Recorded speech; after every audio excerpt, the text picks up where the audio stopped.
Excellent. So, welcome to our last seminar of this term. And what an ending with Nora Fisher-Onar. I am particularly delighted that Nora has come to Oxford to present her book, because this is a book, or rather this is a thesis from which this book originated, that I co-supervised with Calypso Nicolaitis. So you can imagine how proud really I am, and I'm sure Calypso as well, because you have presented your book as well in Florence. This is about Nora's kind of a progress in thinking about Turkey and about competing and contesting pluralisms. I remember when I first met her, how impressive she was, and with all her travels and her languages, and being the ideal person to discuss this kind of subject. And being also ideal in terms of knowing Turkey very well, because she's lived there for a long time. So she knows that Turkey is not a very easy country to understand. It's actually very complex, and it's not the binary understandings that we have of the country. And this is exactly what she puts in this book. She's gone a long way since then, of course. Having been to Turkey, taught there, actually at University, and now at the University of San Francisco. Welcome back, Nora. It's great to have you here. We're looking forward to listening to your ideas on Turkey. And the floor is yours. It's a good audience today, so you're going to have good feedback as well. Yes, thank you so much. I have to say I'm surprised and delighted by the turnout in the room. I think between exams on one hand and this glorious weather on the other, I imagine there's many temptations to which you could have channeled your energies today. So thank you so much for joining. And I am indeed here to present a book that when I presented it in Florence with Calypso, I described it as a book that I began properly working on 8 years ago. She kind of looked at me and was like, "What, 8 years ago? It's been 20 years." There's the very origins of the thesis are in here, and it is true that footprint is in here. So it truly feels like a homecoming to be back in this room at CSOX. Thank you so much, Julie, for generously putting all of this together.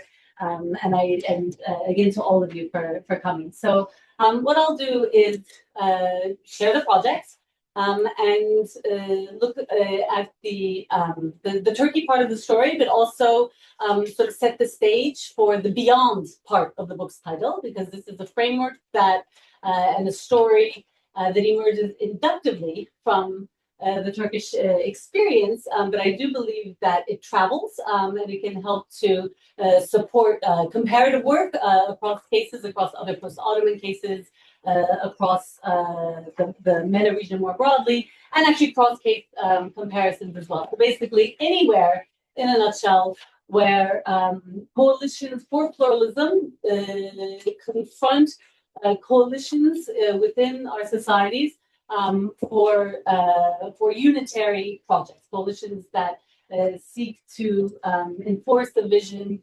of the collective, where everyone either looks like, or speaks like, or believes like, or loves like each other. And what I'm looking at here is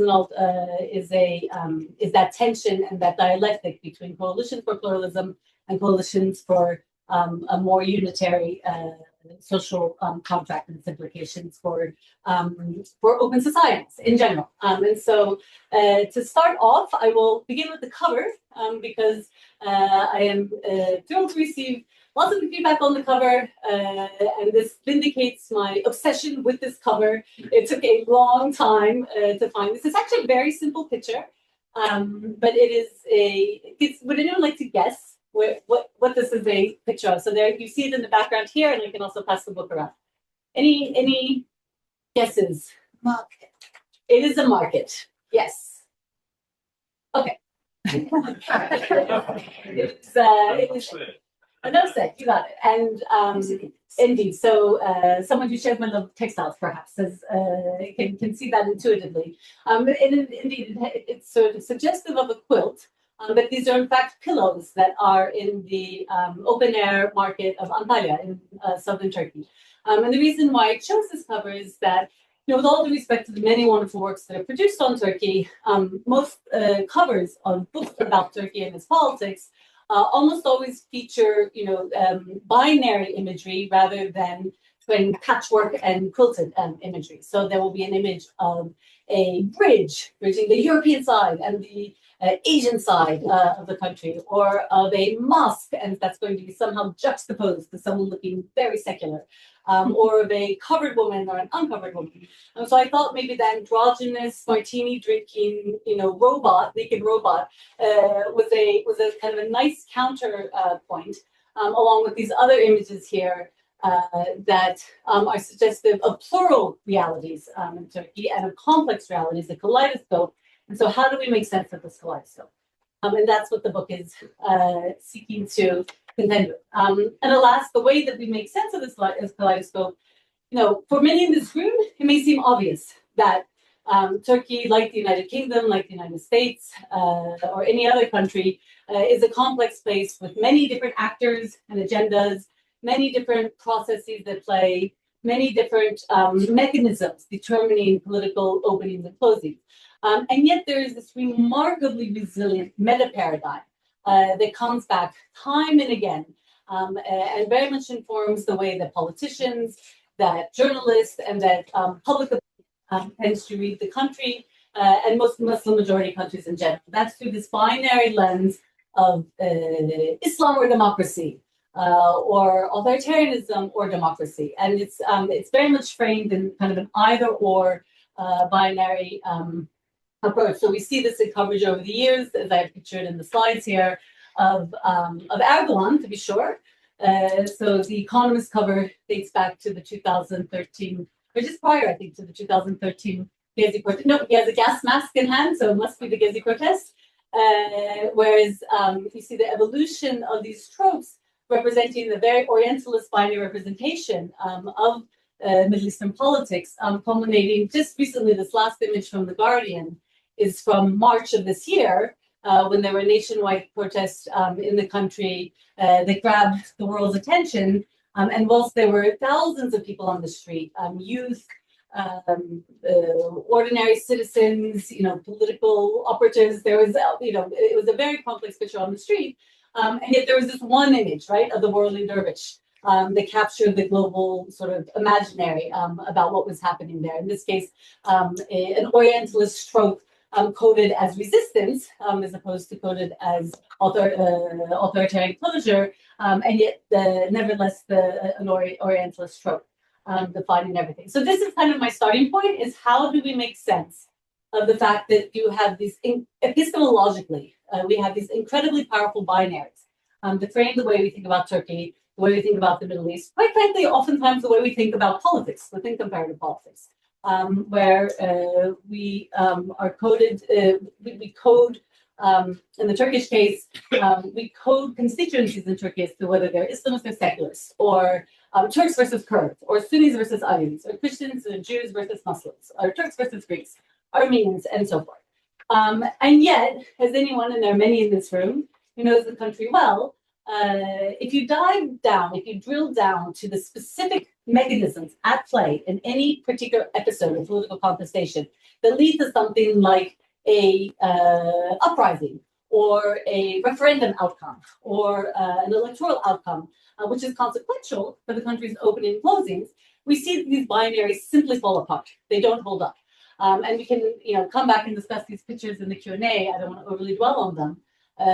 But certainly in the bottom quadrant, where you have an image of President Erdogan and Devlet Bahçeli, leader of the right-wing, far right-wing nationalist party, you have here an image of a secularist, ultra-nationalist, and a religious populist, gathered in solidarity, in celebration of their ruling coalition that has been ruling the country for the past 10 years.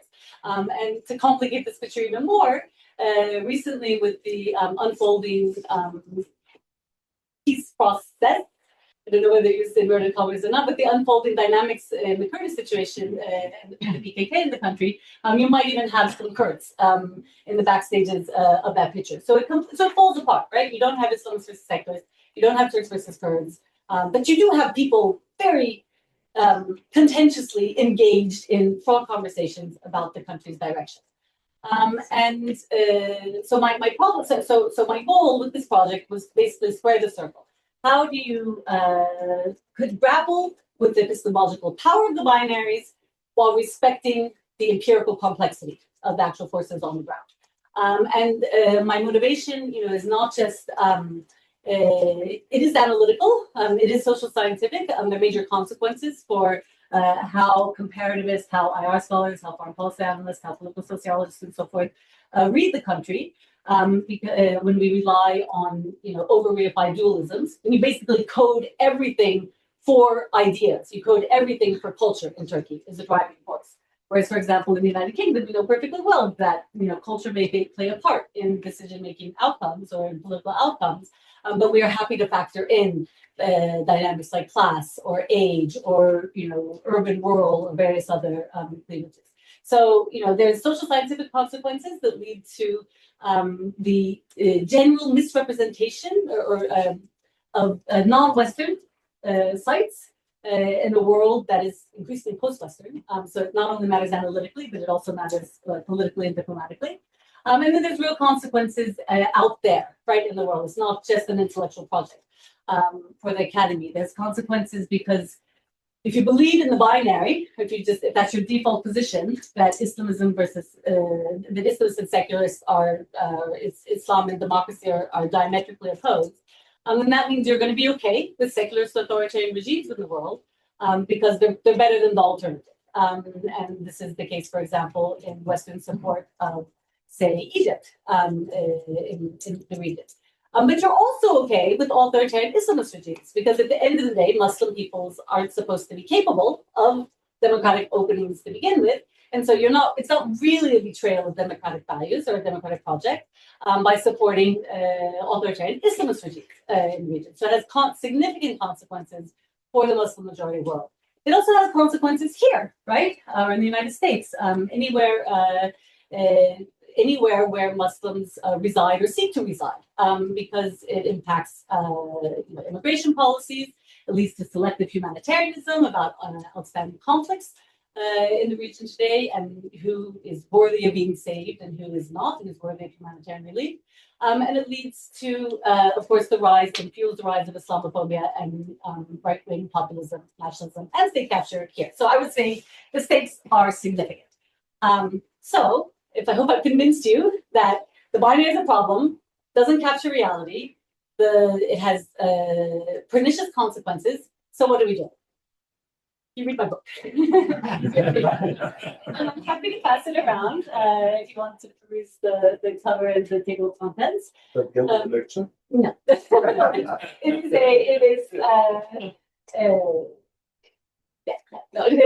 You can't give me this pulpit and then expect the enthusiasm not to flow because I have a lot to say. So basically what this book does is I take on in the first chapter is really speaks to kind of interdisciplinary area studies audiences, so very appropriate to CSOCs, the European Studies Center. We have St. Antony's, right, with its very rich gathering of folks who have thick expertise on parts of the world like Southeastern Europe and the former Ottoman Empire. And so this is in the first chapter I look at not just what the binary does in kind of broad socio-political terms, but also look at how Turkish intellectuals and Turkish policymakers have since the late Ottoman period grappled with this binary, because the binary is, it's not just an epistemological structure. It's very much internalized. It's very much weaponized in domestic politics. It is a living, breathing thing. There are these cleavages do exist in the country as well. My point is, you can't reduce explanation to the cleavages. And so the first chapter sort of sets up the stage, incubating the whole project in Turkish studies, which is where it does empirically come from. And looks at how sort of what I quote is 3 different waves of thinkers and practitioners have dealt with the binary over time. And the basic argument is that there was the first wave, starting with Turkish studies in the early Republic, There's a first wave that seeks to overcome the binary by seeking parity with the European coded parts of the binary, right? By performing Europeanness, secularity, performing whiteness in a way. And this is intellectual production is geared towards that, and political organization and social engineering is geared towards that. And then this is followed by a second wave of response with the transition to the multi-party period in Turkey, and kind of the opening up of the political system to some of the diverse energies default percolating in the society. And this results in a kind of a whole wide range of ideas being articulated, some of which, perpetuate the binaries, but some of which scramble it. So this is kind of like an intellectual history of an intellectual political history of how folks in Turkey have grappled with it. And basically here you have, I won't go into too much detail, we can come back in the Q&A and unpack this more, but this is basically a period where there's acknowledgement of Turkey's difference, and there's an understanding of how to make sense. There's a goal pursued by left-leaning scholars, by Islamist scholars, about how to make sense of that difference and how to valorize it. And then there's a third wave that I contain, and that's where I situate this book. There's a third version wave that says, you know what? There's things about Turkey that are similar and different, and there's things about Turkey that are complex, and not some of it is good and some of it is bad, and how do you make sense of it? And so that's kind of a third wave of scholarship in which, some people in this room I know are very much engaged of scholarship and policymaking, and that's where I situate the book. So that's just by way of saying that first chapter is for you if you are coming from an area studies space. The second chapter, I hope, is for you in the area studies space and everyone else, hopefully, in this room. The second chapter is in the language of politics and international relations. And here's where I really propose the apparatus for breaking the binary. So that's what I'm going to dive into. So there's two components to it. And that comes out in the content of the book, or of the title. There's the pluralisms part, and then there's the complexity part, right? Like if you're going to break binary logics and capture complexity, how do you do it? I'm going to start with the capturing complexity part, which I proposed as a new key to politics, including Turkey's politics. It's coming, again, inductively generated from, it's a analytical descriptive framework, inductively generated from this Turkish case. And here, I rely on the serendipitous existence in our social scientific apparatus of, a whole paradigm for understanding complexity, right? For capturing complexity. So political science may traditionally rely on, variable-based analysis and not all political science, but a lot of it, and sort of binary logics. But there is complex systems thinking in the world, in the natural sciences, in the management sciences, certainly in the ecological sciences, environmental studies. There's a lot of awareness of the of complex systems and their logic. And so I'm taking this logical complexity, I take it as a metaphor, and I pair it with institutionalism in political science. And I basically say, okay, so rather than coding for ideas is the independent variable that explains political openings and closures, what I'm going to do is think of Turkey as a complex political system, just like the UK is a complex system, just like France is a complex system, or India. And systems are made up of systems parameters. So this will be very intuitive. If you've heard of the butterfly effect, for example, this is a very intuitive logic. System parameters I conceptualize as being ideational. So there is this, it's not that ideas don't matter. It's not that political religion, visions of secularity or of ethnicity or sexuality don't matter in the Turkish context. But these are ideational repertoires. And here, being an Oxford, I can invoke the work of Michael Friedman, his morphological approach to ideas and ideologies.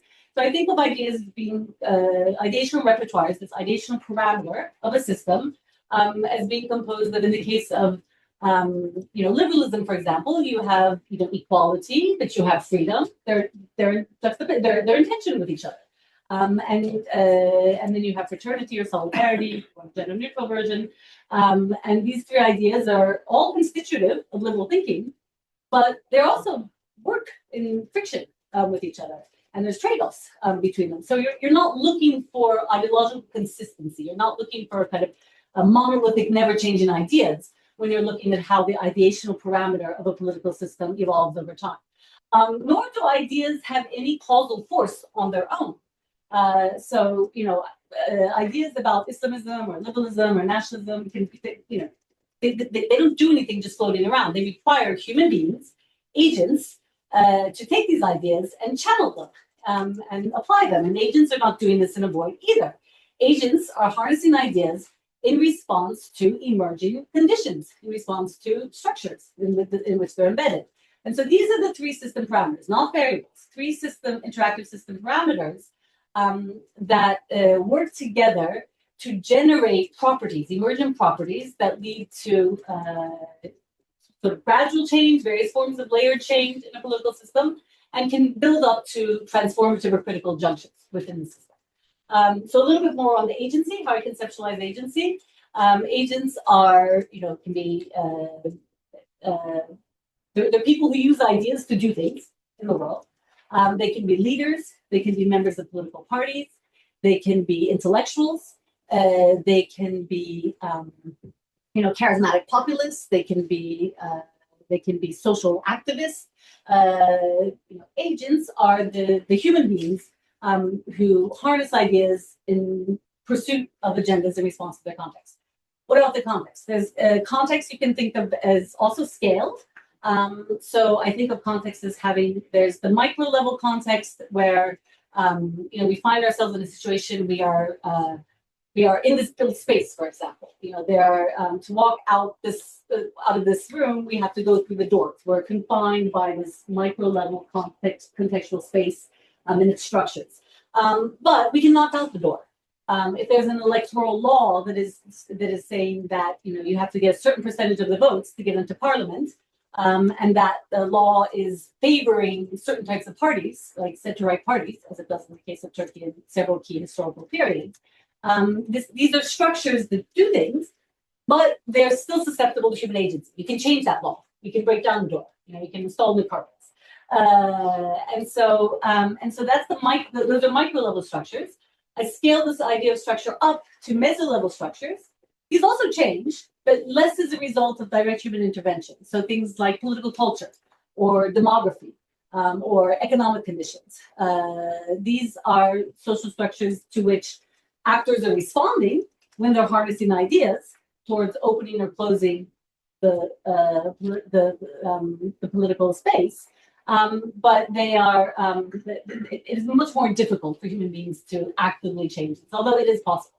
And then you scale all the way up to the systemic level, distribution of power in the national system and the way that evolves over time.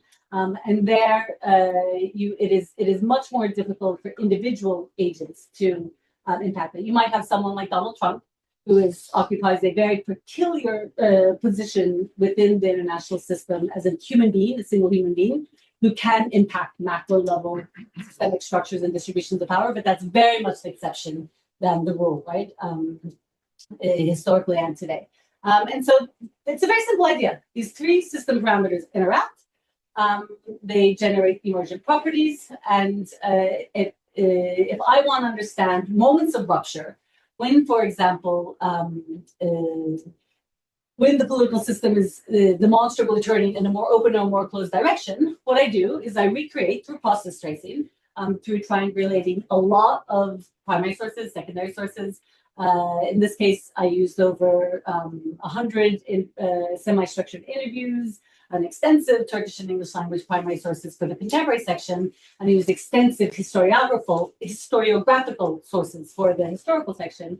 I triangulate all of that data in order to interpret which particular combination of agency, ideas, and context or structure is the explanatory mechanism in explaining an outcome of interest. So I'll show you. So that's the complexity part. That's how you break the binary epistemologically. Then there's the substantive part. Because the apparatus that I just explained could be used to explain the way actors appropriate ideas about any number of issues or causes or concerns. But I'm specifically in this book looking at pluralism.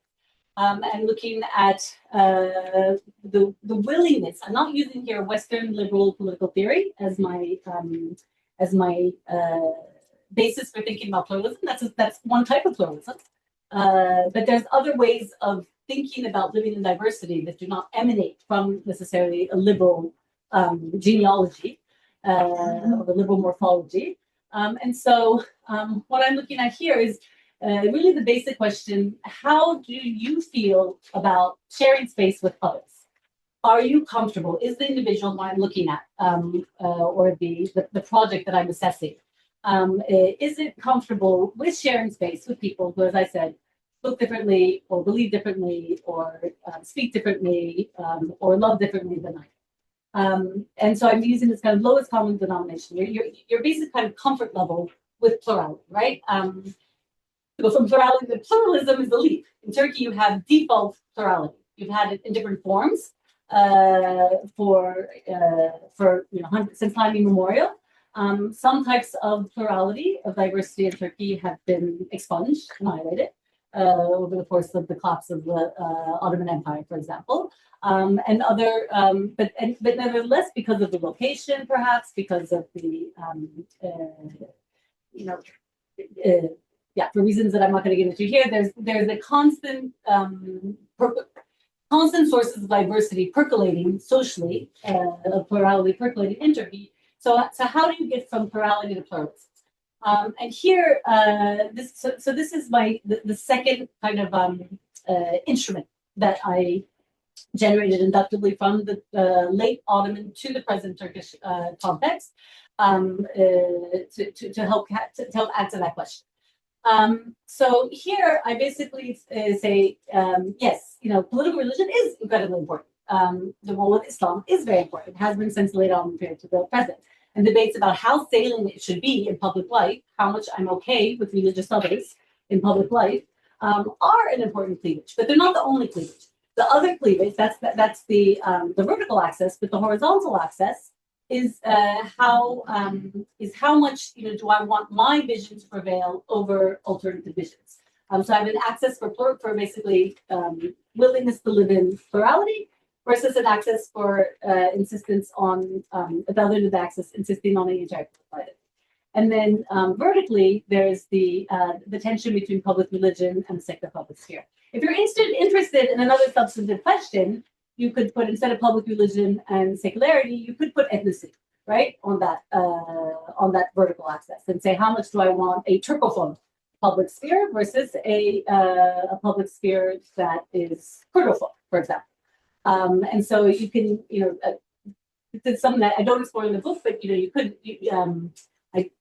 can talk in the Q&A. Maybe this also travels. So when you I don't know how big it is on this side. Okay, it's bigger than this because my eyes are getting. It has been 20 years, right? So my eyes don't see so as they used to, and hopefully you can see the lettering here. But basically, what is revealed here, and I think this maps out, rather than reducing the conflicts in Turkey to Islamist versus secularists, you have among the pro-religious constituencies, you have people who are Islamic nationalists, seeking more unitary, religious nationalists seeking a more unitary approach. Typically in Turkey, that would be coded as a more Sunni Islamist nationalism, in the second quadrant. But you have in the first quadrant, you have people who are Islamic liberals or even Islamic progressives, people who are mixing and matching sort of more left-leaning ideological resources with pro-religious resources in order to take a stand in political contest. Likewise, on the more secular public sphere leaning side of the population, you have liberals, you have progressives, and you have the different, varieties of nationalists, right? There's cultural nationalists, probably a bit more comfortable sharing space with diversity than blood nationalists would be. And so this is a sort of alternative way to map the political spectrum in Turkey that doesn't rely on as binary logic. It's still a matrix, I know, 2 by 2, but it's not as binary. So this, I don't say that my framework has no binaries, but I think of them as being soft binaries that where contestation works in terms of the dialectical sort of movements along the more pluralist to anti-pluralist part of the spectrum. And the movement is not, as an agent, I know who I was this morning when I had breakfast. Am I the same person who had breakfast yesterday? I didn't eat the same breakfast because I was kind of tired of the same breakfast that I had yesterday. So agents can change, right? There might be a point in time and space when I find myself in the Islamo-nationalist quadrant. But something happens to me. I have an encounter. I have my child gets married and I'm moved by the person and the family that they decided to marry into, and it changes my views. And so people can move from the different quadrants. And it is this movement along the quadrants that leads to coalitions which intervene to shape political openings and closings over time. Now, to be clear, when you apply this heuristic, to read 200 years of political contestation through to the present in Turkey, it becomes very clear that while they appear equally sized in this, simplified graphic representation, those favoring a more unitary national project, at least since the foundation of the Republic, are far more numerically more prevalent than those favoring, say, a pluralist project. So, and particularly the Turkish state tradition is more kind of squarely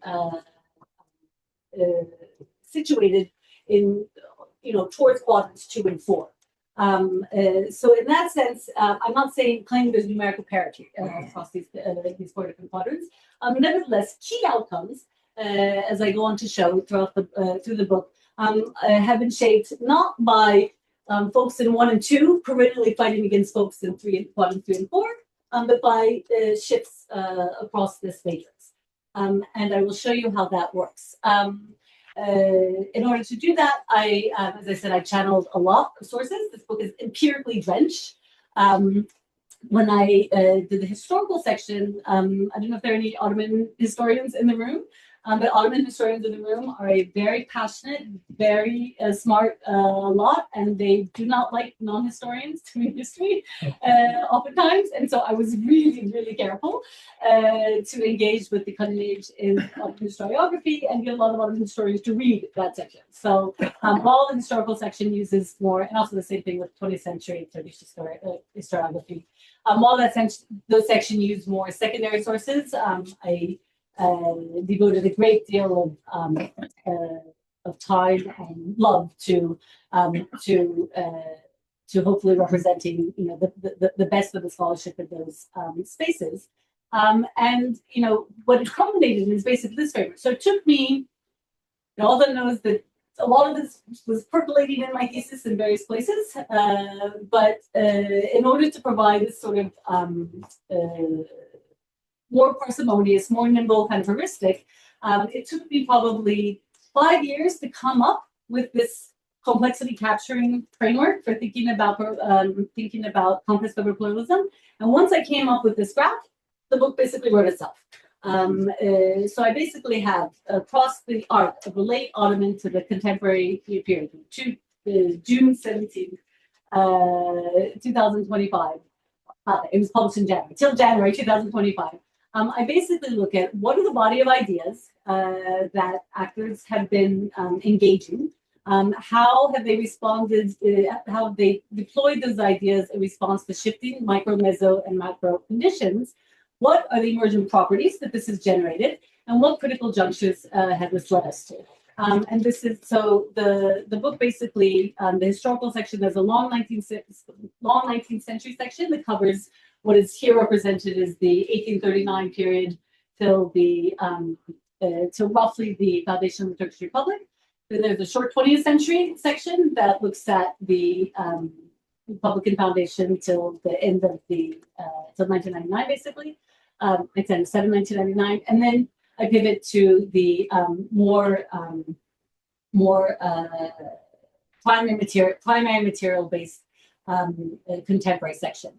And I basically map how the coalitions have evolved, shifting across these 4 quadrants in each chapter. And I'm not going to walk you through all of that, I'll just show you the key takeaways.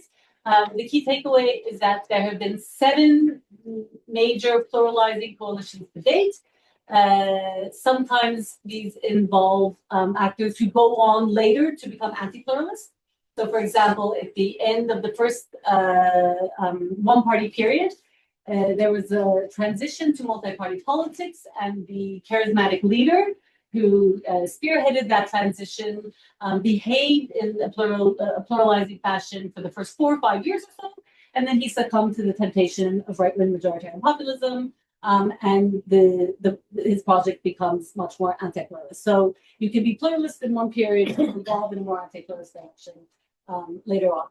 There's also periods that one would code as very much emphasizing a unitarian project. So, for example, the Kemalist period very much did this: single party rule, one man rule, and very much privileging Turkishness. That if a civic conception of Turkishness that is much less ethnicist, much less racist, in fact, than later post 1980 conceptualizations. But in this period, you also have embedded liberalism within the Kemalist repertoire.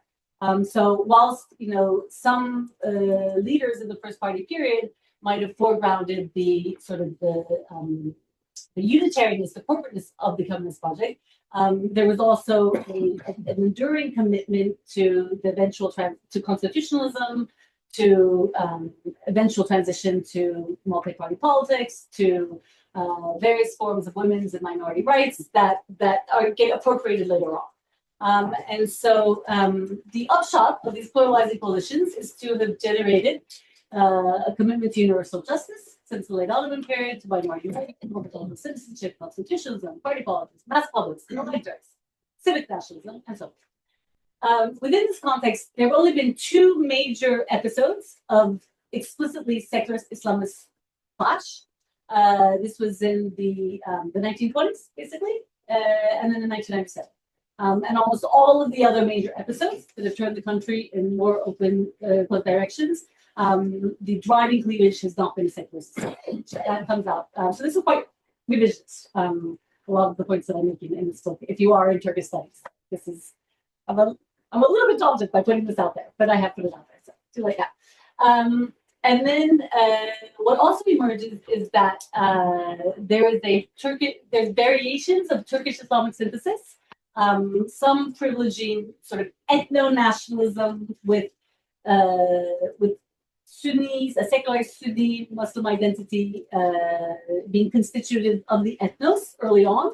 And then this evolves to what I call today the Turkish Islamist synthesis 2.0, which privileges ethno-religious nationalism and really foregrounds that religious nationalist populism component.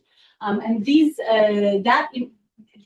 emerges as sort of one of the dominant paradigms within Turkish political culture against which coalitions for pluralism mobilize one way or another.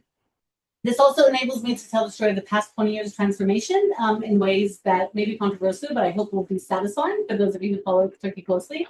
There's often this debate about, when did Erdogan turn? When did the AKP become liberal? It came together on this agenda for change, agenda for pluralizing the country, and within a few years, that promise became increasingly hollow, and now, as we know, we are on the cusp of it's still arguably a competitive authoritarian system, but in some regions of the country, it hasn't been that. It's been full-on authoritarian for quite some time, and increasingly maybe also in Western Turkey, which was competitive authoritarian, we're now moving towards full-fledged authoritarianism. So, what changed? When did it happen? There's a lot of finger pointing, a lot of mutual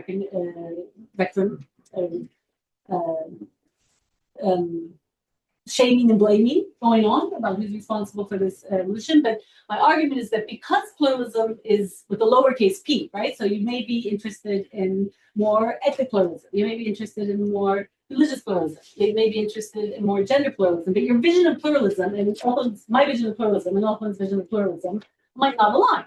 And so there was an alliance between Islamic pluralists and secular pluralists from about 2002 to roughly 2007, where Othon, the Islamist, pluralist, was really, seeking a vision of society in which pro-religious people could be free to dress like they wanted, pray like they wanted, behave like they wanted in public spaces without fear of shame. That was a vision of sort of religious pluralism that privileged the Sunni majority. There were then secular liberals like myself, perhaps, who said, okay, these guys have this pluralizing agenda. They also have an ability to win elections. Let's hop on board and see if we can push through prospects for ethnic pluralism or for confronting the ghosts of pluralism past, of lost Ottoman pluralism in the form of the decimated Armenian, Greek, and Jewish communities. So different visions of pluralism, right? It's a fragile coalition. But for a few years, it worked. And in fact, it helped Erdogan to eventually get to a point where he was able to wrest control of the party away from many of the Islamic pluralists within the party, and pull the party in a more, also in response to shifting conditions and challenges, pull the party in a more towards the ethno-religious populist or ethno-religious nationalist side of the spectrum. So this registers for you if you are an ethno-nationalist, pluralist or otherwise. You're aware of the work being done by this coalition, and you're raising red flags about it, right? So you see something like the Again trials in the late 2000s, and you're saying, look, this is a clearly anti-pluralist political project. Look, they're trying to take over critical media. This is a clearly anti-pluralist political project. Why are you liberals still on board, right? Like, why are you still supporting this transition? But if you're situated from a liberal positionality, and you see those same people who are calling out the political anti-pluralism of factions within the ruling coalition, but you also see someone like Hrant Dink being murdered, an Armenian Turkish journalist who was a great pluralizer. You see him being murdered, you say that's the lesser of two evils. So when do, say, liberals or religious and ethnic minorities kind of wake up to the transition from this pluralizing coalition towards an anti-pluralist coalition of power? Around 2000, for some it's 2010 constitutional referendum, for some it's 2013 Gezi protest, for Kurds, frankly, it's 2015, comes much later, and that's for the political wing of the Kurdish movement. But certainly by 2015, you have a newfound coalition between the now firmly dominated by an anti-pluralist Erdogan ethno-religious nationalist grouping, working together with ethno-nationalist secular right-wing Turks to consolidate control of the system towards a Turkish Islamist synthesis 2.0. And right now we may be on the cusp of adding some more actors into that ruling coalition, but that is the so this is again might seem like minutia if you're coming from a broader kind of comparative politics perspective within the Turkish studies framework. This is a fairly strong claim. I think it's analytically holds, and I would love to kind of debate it with you and learn your thoughts on it moving forward. So what are the takeaways within Turkish studies? Well, there's this explanation for how for what happened in the past 20 years that is a little bit more complex than liberals love to, basically. But there is also, my hope is that this pluralizers versus anti-pluralists or pluralizers versus advocates of the unitary project can help to supplement and transcend a seminal key to Turkish politics, published in 1973, Şerif Mardin Century Periphery Thesis. This is also a binary, but it was a little bit more nuanced than the other binaries that were played in the 20th century. Because there was a multiplicity of actors and processes and mechanisms and interest in the center and in the periphery. Mardin probably had a more nuanced understanding of the periphery than he did of the center. He did more justice, I think, for the diversity of actors in the periphery than he did to the center. But in any case, this key, which I think is there somewhat in the logic of the dialectics that my own framework tries to capture, this key has in the past 10 years or so become redundant because it's been, the periphery captured the center. So it just collapses there. And then secondly, it's also very much weaponized by the ruling coalition to argue in a populist vein for the inauthenticity of a secularly coded center. And so I think my argument can help to build on a wide body of scholarship that explicitly uses this framework to assess Turkish politics, but offers a corrective and a kind of a 2.0 version. And one interesting thing, sort of analytical takeaway that emanates from this, which is a pretty big deal, is that if you buy my framework and buy my reading, then the military was never a guardian of secularism. The military was a guardian of nationalism in the Turkish political context, and sometimes that grafted onto more pluralistic visions of the nation, civic visions of the nation, and sometimes that grafted onto, as in the case of the post-1980 junta and regime, in some cases that grafted onto a highly anti-pluralist vision of the nation. So it's this definitely scrambles that equation of secularism equals pluralism in the general analysis. So that's some of the takeaways for Turkish studies. Broader takeaways, I position this as being, as I said, this is an empirically drenched framework that emerged inductively from the from this area study space. But I think there's scope for particularly taking the heuristic, the complexity reading of political systems, which is a very simple apparatus to deploy, actually. And it really helps you. This is the feedback I get whenever I present this, and people who have read the books. It just really helps to organize a lot of all of that data and all of that nuance that many of us are grappling with in our sites of research. And I think it would work in other post-Ottoman contexts. I think it would work in other struggling democracies, and I don't see why, of course, it can only work in sort of liberal democracies. It could also work it's also, when you work on something for so long, it's as if you're buying a new bag. You see that bag everywhere. Everybody's kind of carrying a version of that. You look at it. So I think this also works to explain the United States, and I can actually use this analytical framework of how agents harness ideas in response to various opportunity structures to push through visions of more open, closed societies, to also tell comparatively the story of Turkey and the United States, for example. But we can debate that. And so, thus, in the conclusion, which is written in an accessible language, very much aimed for sort of wider audiences. You don't need to be an expert on Turkey for the conclusion to hopefully be helpful. The conclusion shows how you can apply this framework across cases in a comparative politics vein. So kind of a middle ground between comparative area studies and comparative politics. To assess other cases of here, it would possibly be more difficult to do it would just require a lot of labor to do, say, the same diachronics comparison across, say, Turkey and the United States. But I think if you took, say, the past 28 years and you look at the rise of right-wing populist leaders, you can compare how, as agents, they have appropriated a body of ethno-religious and ethno-nationalist ideas. In the case of the United States, to forge a coalition between basically white supremacists, white nationalists, and Christian nationalists. In Turkey, it's secular Turkish nationalists and religious nationalists. And what specific conditions have enabled or hampered the emergence of the momentum that has led to these movements winning elections and increasingly trying to capture the state and the society. So this is an article I'm going to write.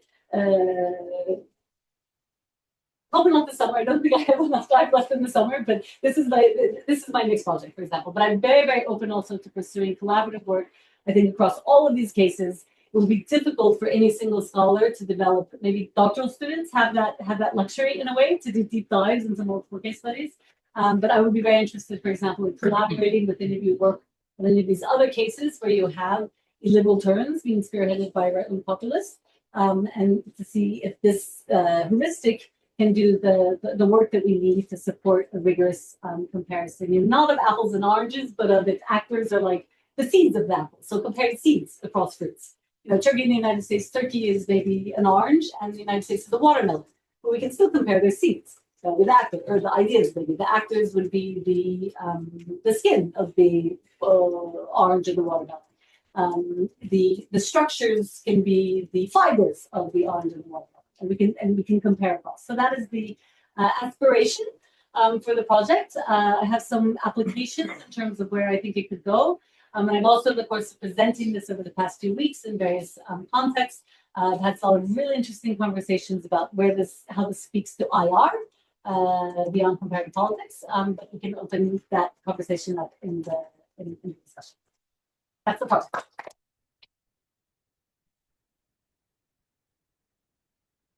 Thank you very much, Nora, for this totally complex, but at the same time, really stimulating.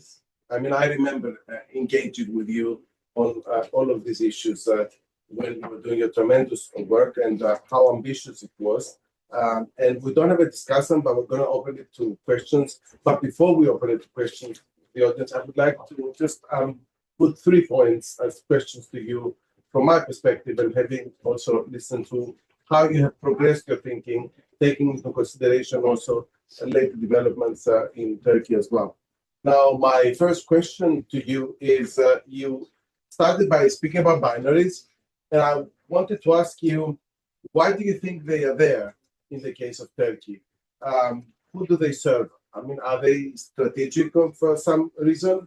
Are they the outcome of Western imperialism and Turks think in the way that Western have got them to think of themselves? So what do you think they are there?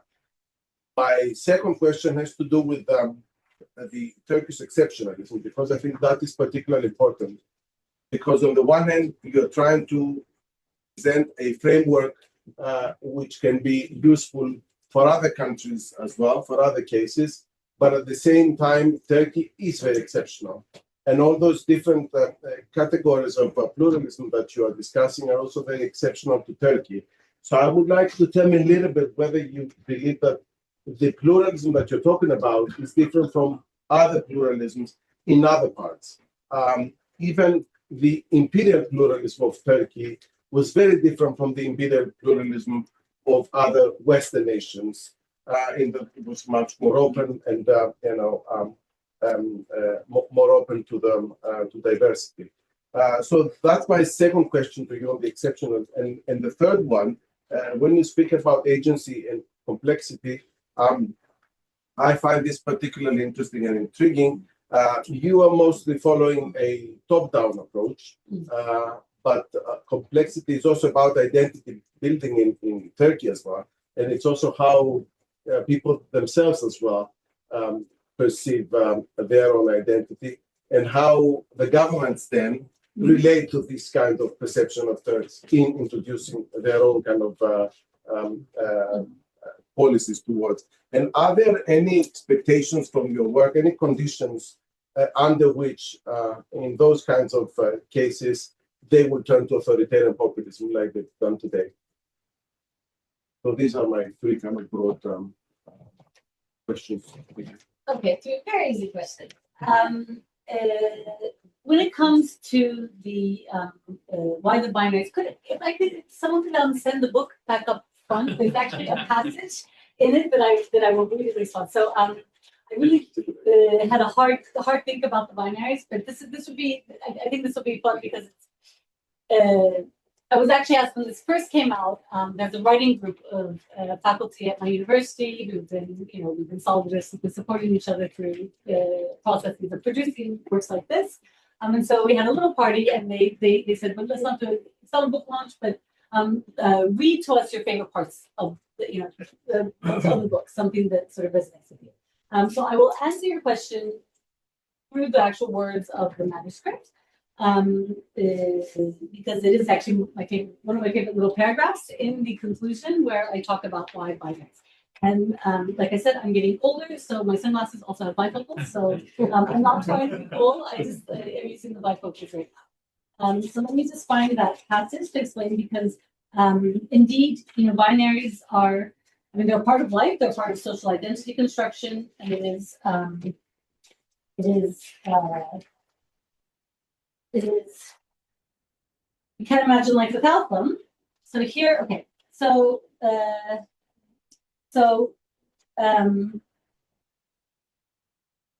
if all this is true, now basically I make the argument that it's not Islamist. I summarize the argument that I just shared with everyone here.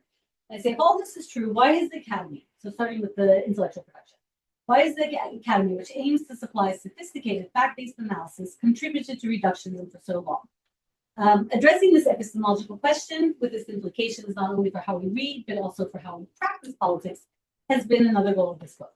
And then I say, okay, these hard binaries, hermetic concealtions of belief, they belie our human nature's fluidity, but they nevertheless constitute an analytical currency in which social scientists, politicians, and journalists, so that elite level of agents that you're talking about, trade.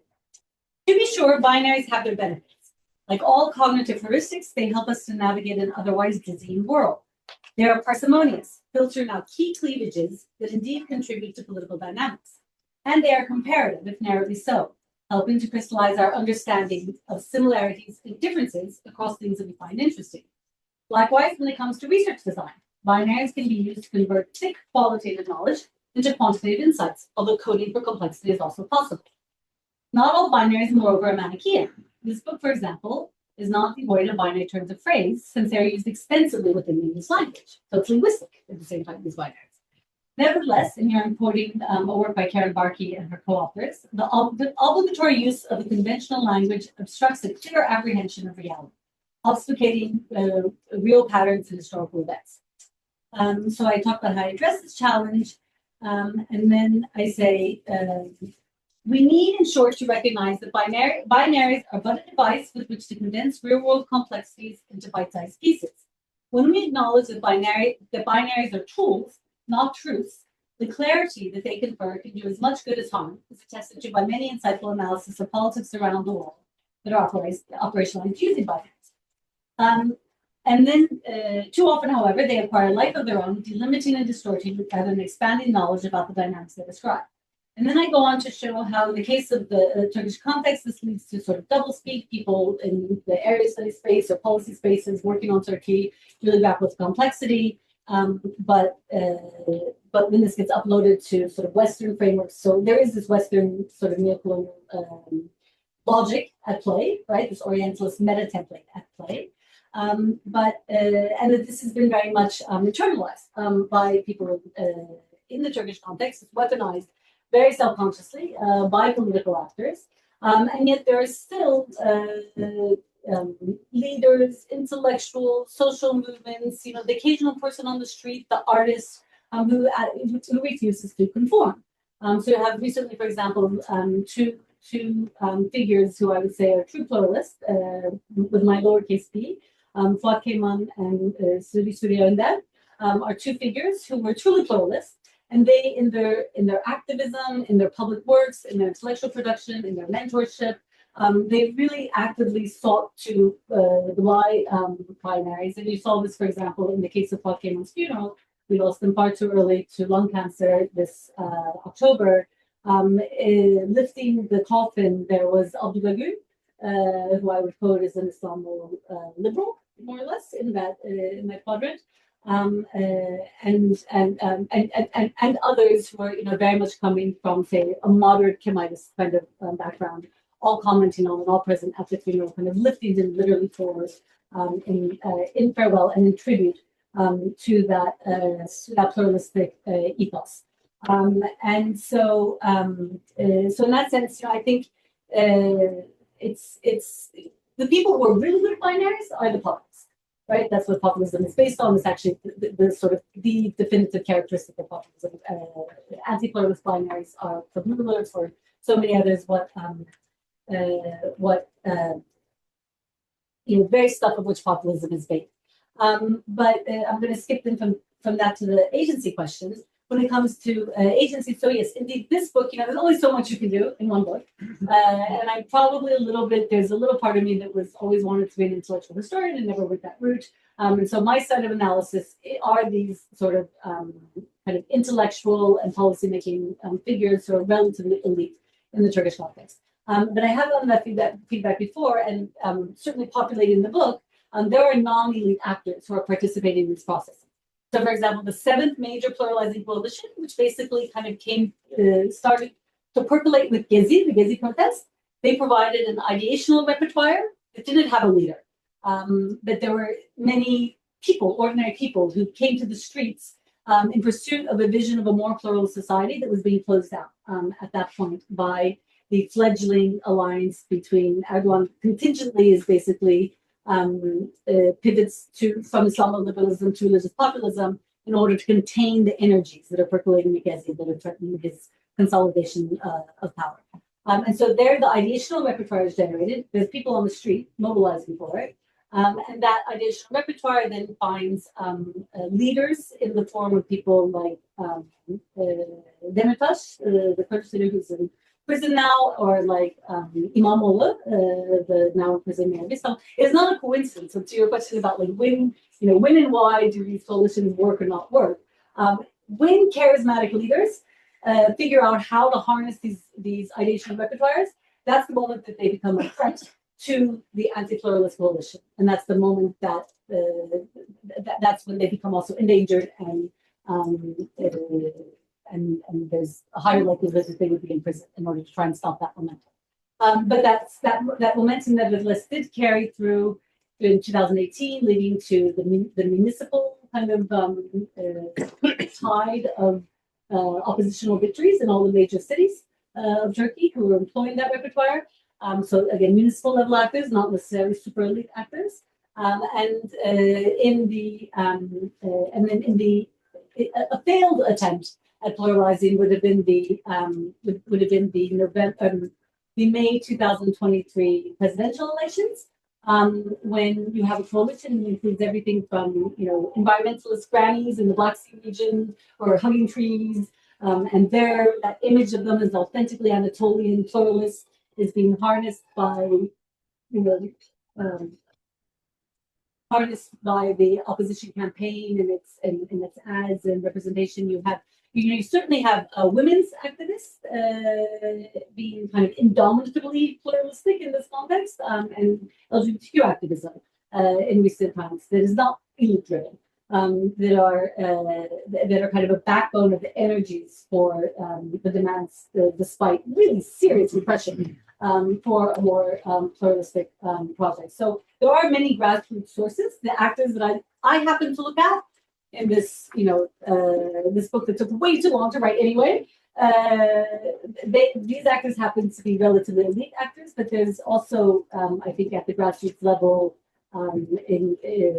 in the cities of the country, in the countryside, there are actors who would be more pluralistically coded, and they also do their parts to generate.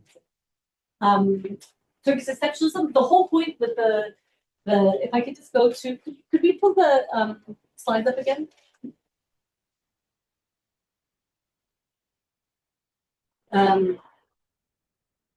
Turkish exceptionalism, yes. US exceptionalism. We heard of that, right? Does that exist? Or Britain, splendid isolation. Every country. The only thing that is perhaps universal to national projects the world over is that it's a classic sort of insight of nationalism studies, is the sense that they are exceptions, right? And so this is where I think this heuristic is really nimble. Because you can, it allows you to situate and contextualize stories that are rich and that are thick.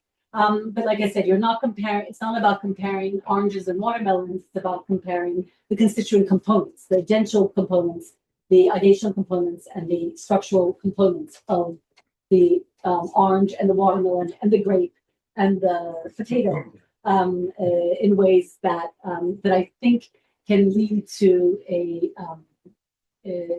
level comparative basis for analysis. Thanks, Nora. I think that question on exceptionalism is particularly important because you also see it in many of the students that do their masters or PhDs. They take Turkey as a single case, and it's very rare that Turkey is compared. That's something that actually starts from within Turkish academia. To take Turkey as an exceptional case. Okay, so yes, let's take three to start with. I'm a Quaker peacenik, not an academic, but I have a strong interest in and particularly the anthropology of minorities. I've got two questions, if I may. One is old and one is new. The old one is, can you explain, is there a distinction between the animosity in Turkey against Greeks and against Armenians? And the second one is that you have been in the practice, Turkey has been in the practice of imprisoning large swathes of opposition cohorts. And my question is, have the cohorts imprisoned been able to maintain any coherence amongst themselves? Thank you. Gabby. Yeah, well, thank you very much. I really liked the theoretical framework of it because I think it goes beyond this binary identity choices. And I also, just like this, more of a comment. I also think the most phenomenal transformation that we are seeing in Turkey is not like how this competition across the groups or across identities is happening. It's actually how the transformation within each identity group is taking place. And I think the reason for this, I mean, just like two main reasons. One of them is the meta identity questions in Turkey are changing shapes, are transforming. And secondly, previously the idea of the meta story of the crisis of Turkish democracy is also transforming. Because previously many coalitions were built around your approach to the military's establishment place within the system. And you had the defender of this, let's say Kemalists, CHP, secularists, etc. This quite a chunk of them.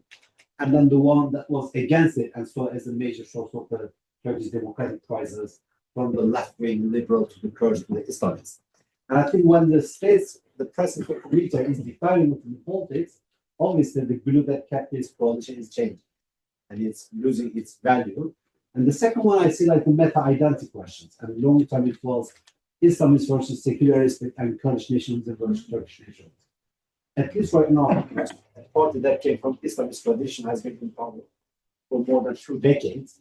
Therefore, the Islamist energy that was shaping the political picture in Turkey is lessening. So you have it's becoming less and less a factor of setting your political color. The Kurdish energy is still there, but this also might change. And I think that also changes because previously the sociological identities very much define certain political positioning. I think the link between sociological identities and political positions is a bit becoming weakened as a result of transformation that we're seeing within these identity groups. And that's why you see previously, let's say, the Kurds would not vote for CHP. But now you see many Kurds are voting for the CHP. In the last few elections, almost all the Kurds in the major cities, like that story is not popular. A very significant chunk of the Kurds in major cities voted for the CHP. So this for a long time for the Kurdish groups, that was like in a sense the group that established the identity framework of the country, which victimized them. But now this is like changing, and I think that is going to change the links between the sociological group and identity and political identities. And that's why I think your group is doing a great service to seeing transformation within the groups rather than competition across the group as the main source of change for this country. Thank you. Let's take David as well, and then pretty much answer. Then we go to the next round. Okay. David Malcolm, CSOX. Turkish exceptionalism. Is it so exceptional as to be unique? Okay. Okay, I'm not an academic. I have a maybe very naive question about your actors. How do you see corporates and business in Turkey as an actor, especially women at the top of some of the major corporations in Turkey? I think, why don't I start with the big, and then from there go to the more micro questions, right, that were posed. So yeah, just in response to Talib's sort of comment about the sort of the transformation of identities within constituencies. Like, yeah, that's absolutely a key dynamic. I love this idea of energies, right? Energies percolating. Because in complex political system, if you're thinking of political systems as complex systems, you are talking about processes of stasis and emergence, right? So it's like, how are new identities coalescing and being debated and being generated by this dynamic interaction between ideas, agents, and contexts and structures. And I certainly think that, for example, to your question of sort of grassroots movements, like the sort of the energies that are diminishing within the kind of the ruling pro-religious coalition. I mean, we see this at the level of, for example, this is in chapter 7.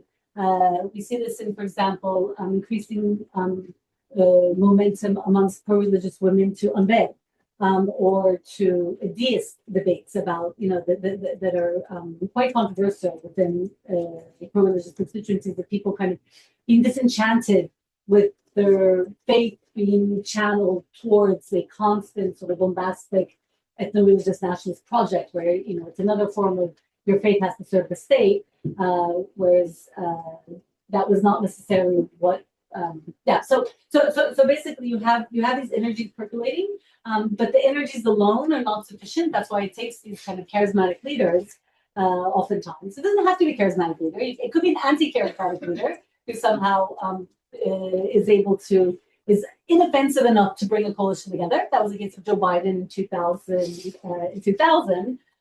Joe Biden, as the anti-charismatic leader, was not enough to hold the coalition of progressives, liberals, and never Trump centrists in 2024. In 2020, he was. So, but you do have figures who, for whatever reason, are able to harness and perform these ideas in ways that help to kind of crystallize the meaningful openings and closures in these processes. And so I find it fascinating, for example, in the context of the PKK self-disbandment, right?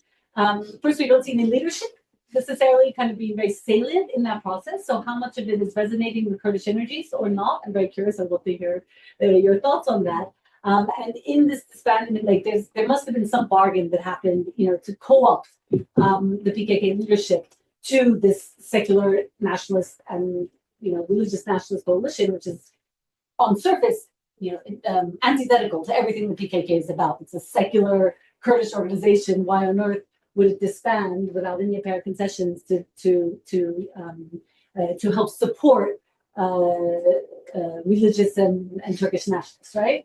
And so here, I think it's a fascinating question whether that process will hold or not, because that internal identity transformation among Kurdish figures, when you had leaders like Imamoglu who could gesture to Kurds and could appeal to Kurds, or you had figures like Demirtas who could process and appeal to more pluralistic Turks.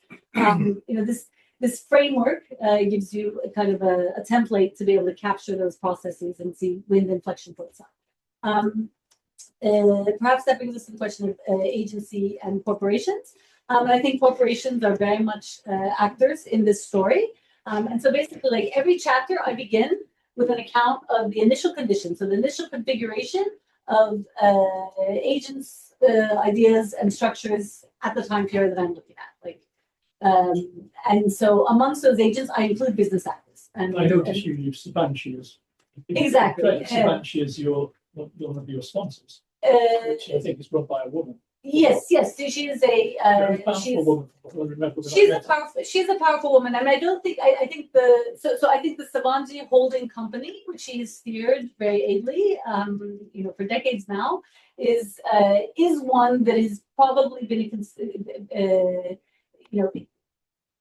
of course, when you scale it up to the corporate scale, it becomes a question: when is a corporation about individuals and their leaders, and when is a corporation part of that meso-level structural bandwidth of analysis? So there's maybe a little bit of gray area there, but certainly holding companies like the Sabanci entity have been, broadly speaking, fairly supportive of a relatively pluralistic vision of the society and of intellectuals and political movements and political parties that when they lean in that direction. And so not always, not inevitably, but yeah, I wouldn't sort of for the purposes of this particular book and framework, I don't know if she per se or the role of gender in Turkish corporate life is like directly kind of plays into the story that I'm talking about, but certainly corporations are located somewhere between they are constituents of and provide resources and momentum and framework for movements that can propel a more pluralistic or less pluralistic vision of society to power. When it comes to in terms of Armenians and Greeks, I mean that is a specific historical question with resonances to this day, but sort of historically it would be that the reason perhaps for greater Turkish nationalist wariness and hostility to Armenian and Greek proto-nationalism, historically speaking, was because they were perceived to be beneficiaries of a kind of Western semi-colonial, kind of penetration of late Ottoman spaces and like reconfiguration of late Ottoman sort of legal pluralism in ways that disenfranchise. One of the emergent properties that I covered in the historical chapter is how, with the reimagination of Ottoman legal pluralism, you have the reimagination of Armenians and Greeks as first-class citizens and their economic empowerment in this period in ways that are deeply alienating to the Muslim majority. And this feeds processes that lead to hostility and eventually, wholesale murder, mass murder, and ethnic cleansing and deportation of Armenians and Greeks, whereas Jews, for example, in this context, were very careful to signal, and historically had very legitimate reasons for signaling more loyalty towards the Ottoman and then Turkish Republican authorities than intervening Europeans. And so it's a historical question, but there are some answers to your question in the historical section of the book. The Turkish exceptionalism question is so just how exceptionist the Turkish exception. Yeah, to my point earlier in terms of the framework, this book in effect is an attempt to look. If Robert, if the way we theorize social capital is inspired, and I think it's Putnam, right? By the behavior of Northern Italian, kind of merchant classes.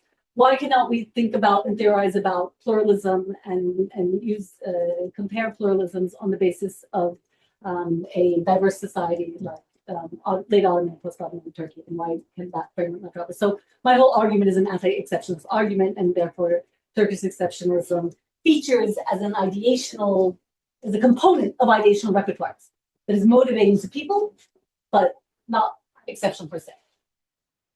Okay, I've seen 5. So Yes, okay. maybe more. So bear this in mind, okay? Yes. Sorry. Thank you very much for your presentation. I'm really looking forward to reading the book as well. I guess I have 2 questions that link back to the point you made about sort of the IR side of things, the international side of things. So I was just wondering if there is perhaps kind of connection between pluralism or sort of pro-pluralist forces at the international level, maybe at the sort of structural level. I mean, to refer back to your sort of theoretical framework and sort of domestic or sort of internal developments. And I mean, sort of thinking back to, the sort of second constitutional period, the sort of constitutional revolutions at that time, then, Wilsonianism subsequently, and then maybe the post-Second World War sort of period. And all of those seem to maybe contain some sort of global, pluralist dynamics as well. So I just was interested in that side of things. And secondly, relatedly to that, I was wondering if there's any, you could also say that sort of foreign policy perhaps can also help sort of solidify or dissolve, I mean, in the Turkish context and maybe beyond as well, sort of pluralism or anti-pluralism in certain ways. I think there's been some work recently on this, particularly in Turkey or some of the other cases as well, the way in which foreign policy has sort of been instrumentalized for authoritarianism and so on. So I'm just interested to, just those on those 2 points. Thank you.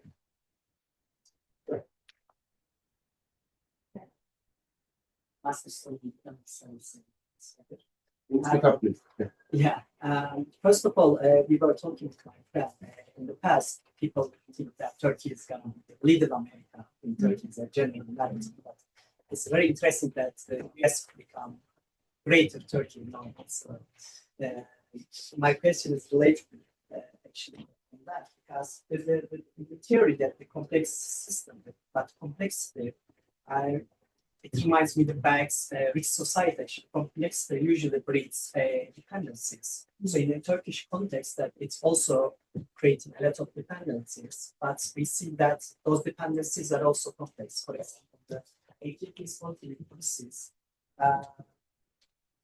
For example, last election, municipal election laws, partially because of the AKP's inactivity regarding the Palestinian crisis, Gaza crisis. And also we see the long-term coalition with the Nationalist Movement Party that also creates a mutual dependency between each other. So how in your approach that affects the Turkish identity in that? Because we also add now kind of a Kurdish identity into the AKP's own policies as well. Now, Nationalist Party, Kurdish Nationalist Party, and AKP together now, and probably create a new constitution or an adventure of new constitution. How do you think will affect the Turkish own identity, Turkish nation's identity in general? Is it going to be more pluralistic or anti-pluralistic, or just merge them together and create a new synthesis? How do you see this? And I'm just going to send my kids into the pet hospital and Much more important. Guys, they can go play.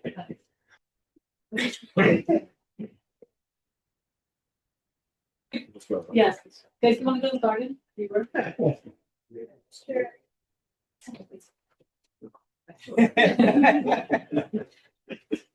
I've done so well. Wow.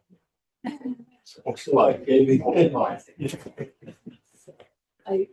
wanted them to. So one thing that Calypso modeled for me a lot when I was registered here is that she would take her children who were, she would take her children on academic trips with her to meet people, ministers, everything like that. So I thought, at this day and age, it's helpful for them to get a broader view of the world, a more pluralistic view of the world, and also to see Mama as an agent in the world. So yeah. The conceptual framework applied to you, Exactly. to your family. And the third one, yes. Yes, thank you so much. I'm Kathy Tunjed. I'm a people student here at St. Antony's working on Turkish society and more specifically on gender and religion in the Turkish society. So this was incredibly inspiring. To me, I have maybe a simple question. I would love to learn a bit more about your methodology. You mentioned you conducted around 100 symmetric interviews. Who did you interview apart from the secondary sorts of things? Okay, there's a next round. So why don't you respond to this? Okay. Okay, so on the IR side, thank you for asking that question because it's having developed this heuristic, like I said, I can put it into like one little graph, and then I feel like that can really help to explain a lot. But let me, I think it's helpful in your case to, and for my thinking about the IR implications of this, to expand on, how specifically that structural component, that macro structural component works in the framework and how it could be deployed in future studies as well. So, absolutely the macro scale, so you look at any episode that is interesting to you, right? So let's take the transition to multi-party politics in late 1940s, 1950s, right? So that was happening at the global scale. We saw the world, in the World War II, beginning of the Cold War, and in this context, the scales kind of work like Matryoshka dolls. You have the actors, in that micro scale nested within the meso, nested within the macro, which is very similar to foreign policy analysis in a way. And so you have, for example, in that context, you have someone like Iman, who is, he was the great leader. He was using vocabulary and ideational resources that were commensurate with the world that was safe for fascism in the 40s. But he himself wasn't particularly ideologically committed in that direction. There were people in the government, Sarashola, for example, or this other guy, there were bona fide fascists, right, in the government, like blood fascists. And so he, and also intellectuals in that space. And so Inonu kind of, he's a diplomat. He's very nimble, and he sees that the alliance between the Soviet Union and the United States is going to result in an outcome that's going to lead to the downfall of fascism and the rise of a world that in which the USSR and the US will be key players. So he orchestrates in a very anti-pluralist fashion. So part of the thing about the framework is people who are pluralizers may not use pluralizing methodologies or techniques. They can use purges. It justifies a means sort of logic, right? And so Inono actually orchestrates a purge of blood nationalists from civil society, indirectly impacting those figures in government in order to position Turkey at that moment for a post-World War II, early Cold War world, where he's signaling to the US, we won't tolerate fascists, and he's signaling for different reasons to the Soviet Union that we won't tolerate fascists. And that's a sort of a diplomatic act where you see an individual agent playing with ideas, actually fabricating a domestic critical juncture in which helps pave the way to the transition to a more pluralistic political system. And certainly one reason for when you look at the contemporary period, for the reason that secular liberals were influential in the early 2000s, despite being very small in number. But they had they were able to kind of channel systemic level legitimacy, right, and systemic level agency by interacting with counterparts in Europe, with the European Union, and that was a currency. That was kind of a currency emanating from the systemic level that Islamists didn't leverage, which is why they also were willing partners in that synthesis and in that alliance. But today, where the zeitgeist is very much, dominated by rising right-wing populism and nationalism, the systemic level is not at all favorable to coalitions for pluralism. So even if you have individuals and social movements and groups that are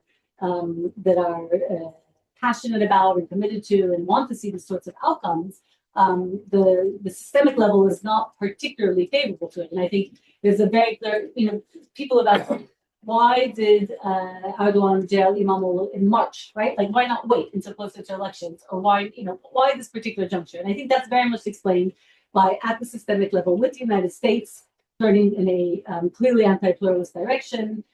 There's an opportunity at that systemic level to pursue an anti-pluralist policy at the domestic level, because you're probably going to be able to get away with it in a way that you might not have in the early 2000s, right? The EU is just like,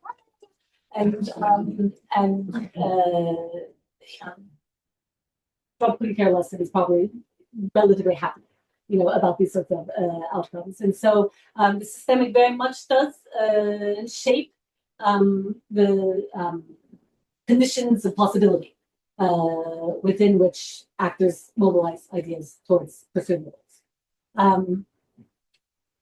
Okay, I'm going to just sort of, I'm not sure I entirely understood the question in terms of, I think you're trying to make sense of like the current peace process and where is this unfolding. That's a real, it's a really interesting sort of curveball. It definitely challenges the binary, meta paradigm that we talked about initially. Where is it going? We actually have one of the preeminent experts on Kurdish political dynamics in the room, so I'm going to defer to them to answer that question. But hopefully it would work within, I think you could use this conceptual vocabulary, this narrative analytics vocabulary to to tell that story, but I'm just going to defer that because there's too much that I don't know, right, about this, and this links to your methodology question. Like everything else that I documented in this book is based on, publicly available information. Or information that I was able to gather personally, and I do have transcripts of, and I do have documentation of the data. Things that happen where I'm incapable of speaking from a position of knowledge. So, like, I do not personally know why or how the PKK disbanded at that moment, and why they would agree to do so in a way that is going to support a governing coalition that at first glance does not seem to be amenable to the ideational and normative kind of aspirations of Kurdish civil society and maybe Kurdish militants. I'm not really sure. I just don't know at this point, but maybe with the benefit of hindsight, with the recent more information, I could tell a bit more of a less speculative story. I'd like to clarify a little bit, maybe, according to the theories itself, how those complex systems also inevitably create some sort of dependencies in that as well. So those dependencies of especially the ruling party may create binary systems and actually would be an antithesis your issue, that pluralistic and anti-pluralistic system as well. So how can you prevent this mechanism? I hear. So I think in a way, maybe what you're saying is like a political economy argument, right? Like it is the, so when I was writing this book, one of the kind of foils I had in my head was there is a sort of a, Halil Karayeli, I think is his name. So he's, there is kind of a, there is an argument, they don't use logical complexity, but they use the logical structure. Basically, the argument is that,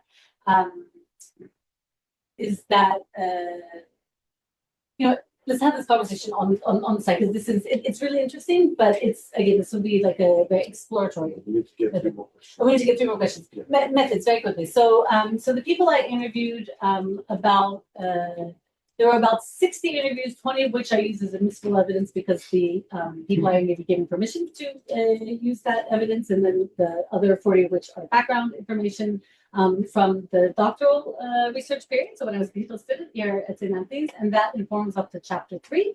But it really is, even then even though people at the time gave me permission, I've anonymized quite a few since then, because many of these people are actually now either in prison or have been imprisoned or purged. And so there's some sensitivity there, but that's one cluster of interviews that I did. And then there's another cluster of several dozen interviews that I did when I had a fellowship from the German Marshall Fund, where I was interviewing, I had access to commentators from their network, which is a very elite network of thinkers and practitioners. And so there's an interview there. And then there's also another batch of videos very much pertinent to your work, that I conducted whilst a early career scholar in Istanbul with women's activist organizations, and the whole story about gender pluralism and who's okay with it or not features quite strongly in the past analysis of the post 2013 period. So the past 12 years or so, the last 2 chapters of the book will be of particular interest in terms of also foregrounding the voices and agencies of women's activists and LGBTQ activists in these contests and in these coalitions. But yeah, all told, roughly 100 plus interviews, and I do have, again, transcripts of most that I can share, but I don't have them like publicly available anywhere, but I can share them. Okay, last round. CSOCs was interested in the question, this widening that, my question relates to the economy. There have been periods when there's been very high inflation, and also the currency has up and gone down. In your studies, have you noticed any correlation between problems with the economy, and in particular the national currency, and a more extreme and pluralist viewpoint. I mean, think German economy, 1930s was a bit. Have you found that? I appreciate that it was probably not too many folks. May I ask very briefly two simple questions? One of them is, how do you explain, because the role of women was brought up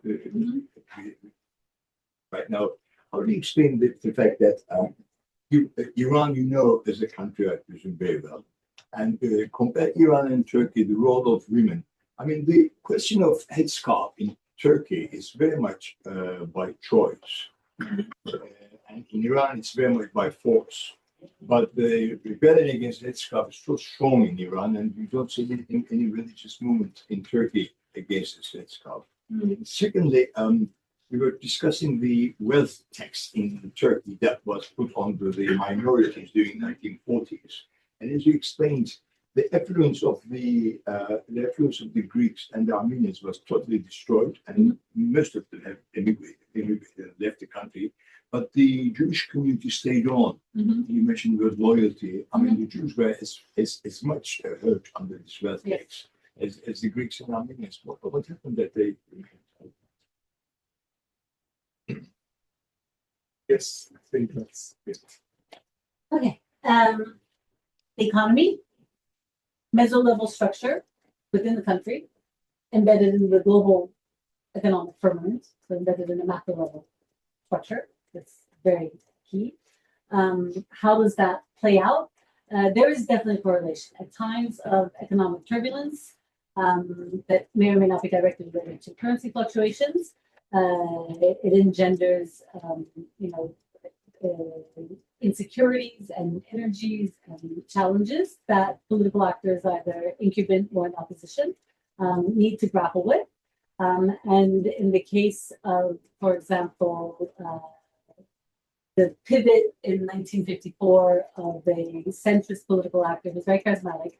I have a picture of him in the book because he has this like aura about him that is really quite fascinating in terms of the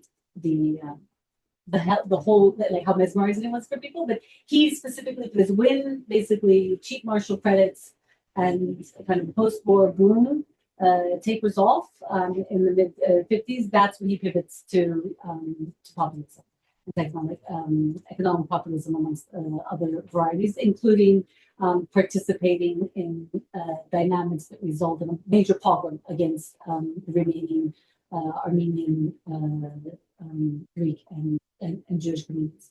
And likewise, and here again, you can think comparatively. I think that basic rule that like major economic crises are fertile grounds for fascistic, nascent fascist energies to percolate, and for the astute opportunist politician to, sincere or otherwise, to come along and capture those energies.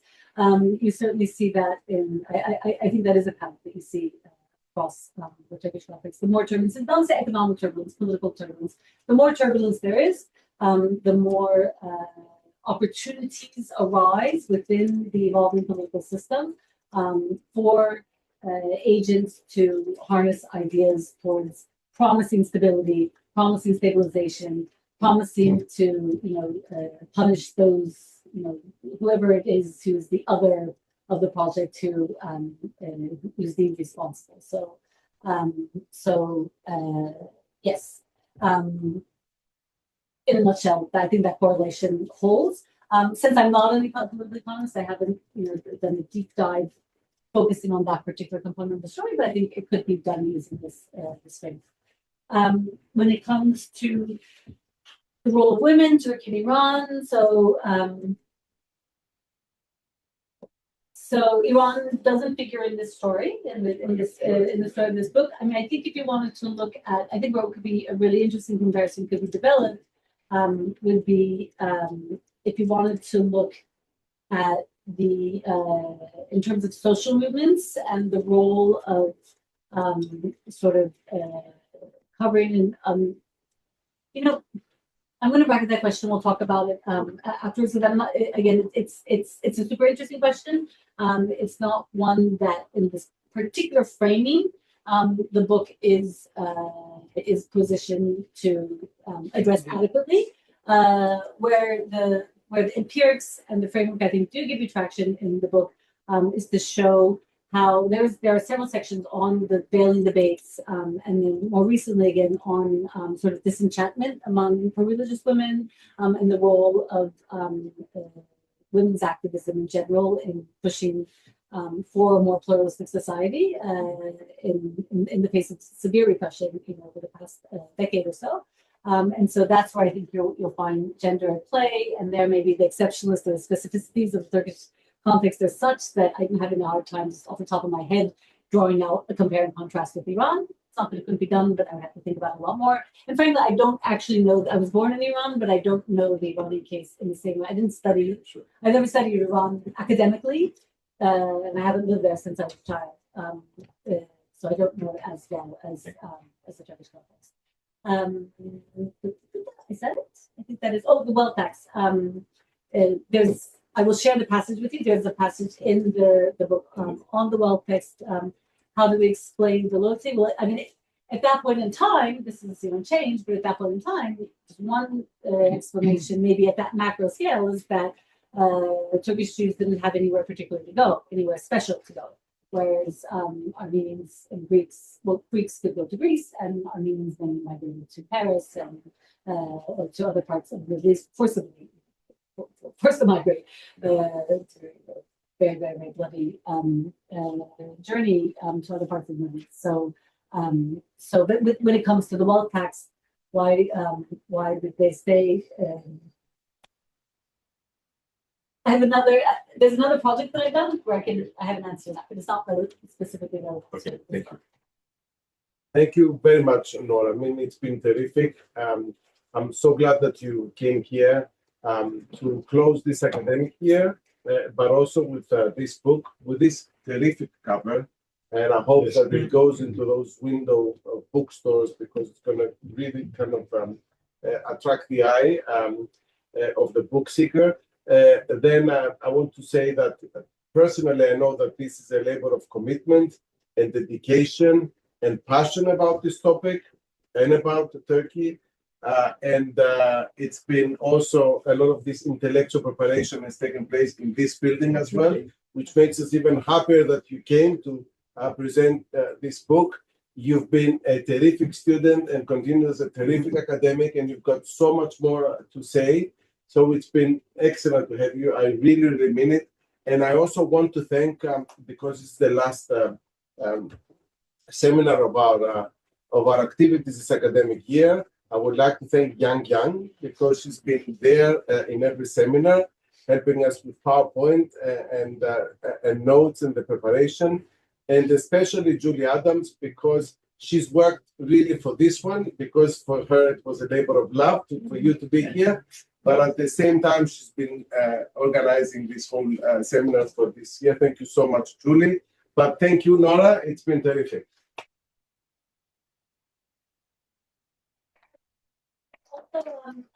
So the book is, it's one of these terrifyingly expensive hardbacks at the moment.